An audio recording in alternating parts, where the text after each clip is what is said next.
Gentlemen, if you want to get a tiny taste of what it's like to have Eunice Kennedy Shriver as your grandmother, then take a look at this film.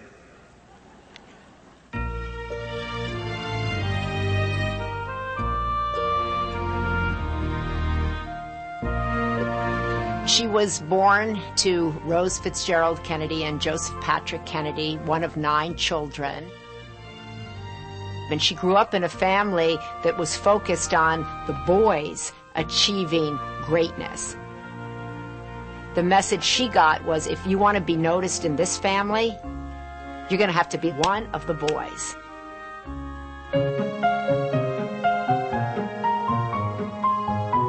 Every summer we'd all go to the Cape, 9 of us.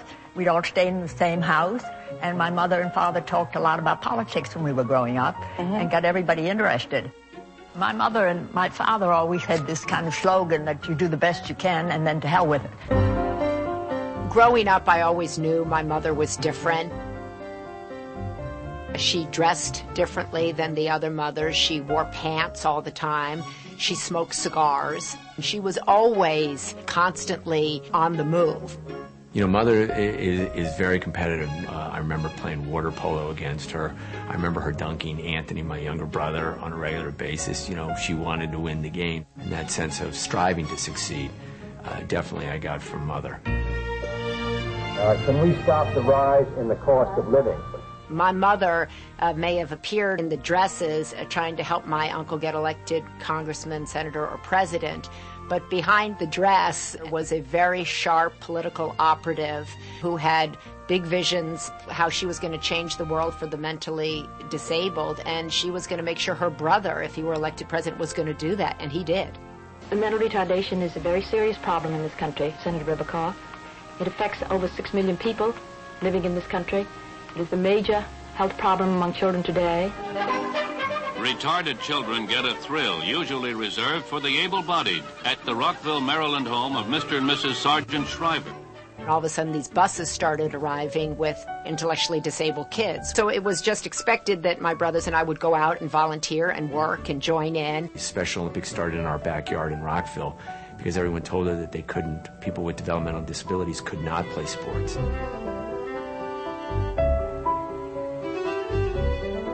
She was focused, and she proved them wrong. In ancient Rome, the gladiators went into the arena with these words on their lips: "Let me win, but if I cannot win, let me be brave in the attempt." She used that because it's very much about her. It's very much her philosophy. Let me win, but if I can't win, let me be brave. Let me at least go out there and make the attempt. Special Olympics is a social empowerment movement. She pushed that idea very hard, and she encountered resistance. But it was also a powerful idea. Rosemary Kennedy was my mother's elder sister, and she was born with an intellectual disability. My sister Rosemary was extremely good in sports and in recreation, and it was one of the things really that kept her very close to the family. That led my mother to her passion, to her life's work, to the rage which really fueled her passion. The right to play on any playing field, you have earned it. The right to study in any school, you have earned it. The right to hold a job, you have earned it.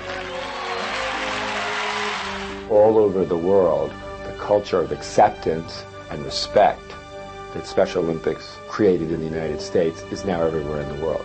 The dominant idea in the world today is that special people deserve respect, and that is her accomplishment. And it was her refusal to accept the word no. I think that has had an incredible impact on her children, all of whom feel that they have to do something in the world. She's a leader with who puts real demands on people. I mean, this is a force of nature. Good job! Good job! We can get very serious about the passion and the mission, but she always had a twinkle in her eye. She'll be remembered as someone who was ahead of her time. All of us know that if she was born today, was 40 years of age in 2020, or even 40 years of age today, she could be President of the United States. I think she had that much to offer, and her mind was that engaged and so stimulated, and she had such an enormous commitment to doing the right thing and to lifting people up. And I think people feel that genuine excitement that she has for them, and you can't fake that. That's real. You are an example for the whole world. People instinctively, I think, admire her, men and women, because they feel her just personal power. And the things she accomplished in her life were the product of determination and relentlessness, because she was a relentless winner. She travels all over the world. She goes to Bosnia, Africa, China, wherever there's a movement to be started, laws to be changed, situations to be remedied, you will find her. We learned very early that you didn't have to be a senator or a president to make a difference. And I think Eunice touched people's lives more than some presidents of the United States. She has the biggest heart of all.